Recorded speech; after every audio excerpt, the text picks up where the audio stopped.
Hello and welcome to week 4 of the Homebuyer Bootcamp. I'm so happy that you're back here with me today. Today I'm answering one of my most commonly asked questions, which is how do I know that I have found a house that I'm going to love? How do I know that it is the one and not just a house that, I walk in and I like the style, or, I think this is a great location. How do I truly know that this house is the one and I should move forward on it? So if you know somebody who is thinking of purchasing a home in the next year and you think that this would be valuable for them, please tag them below in the comments or send them a direct link to this video, because I would love for them to find out these tips as well. These are things that most agents commonly don't share because they want people to just make offers on any house. I want you to be in a house that you absolutely love and you're going to love for the rest of your life. So first things first is you really need to ask yourself your why. Why are you buying a new home? I think some people think they're buying a new home because they don't like their current home, but there is a bigger reason behind why you're buying a new home.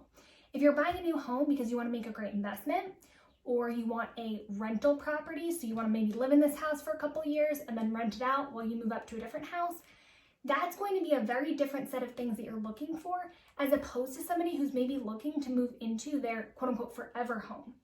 This will also look really different from somebody who is looking for a place to retire, or they're looking to downsize, or they're looking for more space.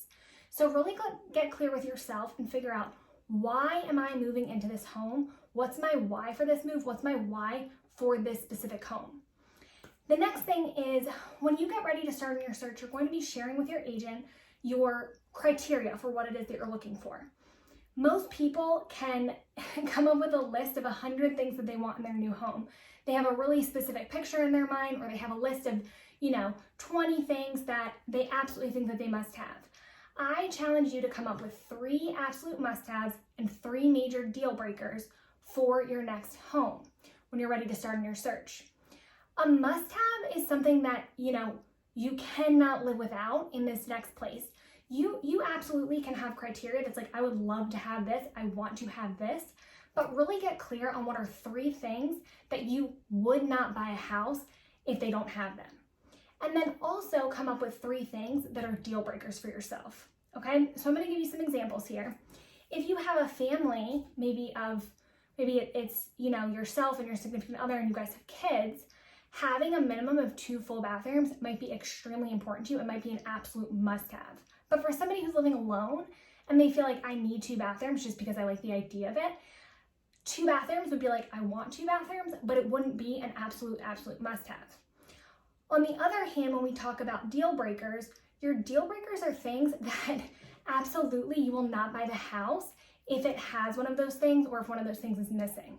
A really common one for people in New Jersey or people who live in cities is parking. I know a lot of people that their why for moving out of an apartment isn't just to have a better investment for, their rental income every month and be paying down a mortgage, building equity for themselves. It's also about the convenience of where they live. For a lot of people, parking is one of the major issues with that. So for many of my clients, having no parking at their house or having on-street parking only is an absolute deal breaker. Get really clear with yourself on what are your top 3 must-haves and top 3 deal breakers. There's one more caveat to that though. So if you're considering something to be a must-have or a deal breaker, make sure you ask yourself if that thing is easily changed, because if it is, it's something that you could change or modify after you move in. For example, if you are buying a new home because you have a dog and you love your dog so much and your dog needs a great backyard, you probably want that backyard to be enclosed, right? Because you don't want the dog to run away. Well, finding a great backyard that doesn't have a full fence shouldn't be a deal breaker, because you could easily add that fence once you move in. The most important part of that must-have would be to have a backyard that could be fenced in potentially. And that's kind of how to categorize whether something is a true must-have or not. Another example of this is location. I know a lot of people that they want to move maybe into a bigger house or into a smaller house, but they want to make sure that their kids stay in the same school district because they've already had a great experience, so on and so forth. In that case, location absolutely makes sense to be a must-have, because as much as I wish we could, we cannot just pick up houses and move them into different neighborhoods. And something to be, a little bit honest about is that it's really easy to get sidetracked by style. It's really easy to walk through a home and say, oh my gosh, this is beautiful. This looks like my Pinterest board. This is so similar to what I think I'm looking for. And forget what your must-haves and your deal breakers were. And so when you have that list and it's in the forefront of your mind of like, my must-haves and my deal breakers are this, you are not going to get sidetracked and end up in a house where you're saying, wow, I wish I would have thought about this in advance. I wish I would have chosen a house that really aligned with me as a person. Now, another thing to consider is your lifestyle. You are not just buying a house, you are actually buying a house. You're not just buying a house, you are buying the lifestyle that this house provides you. So let me give you an example of this.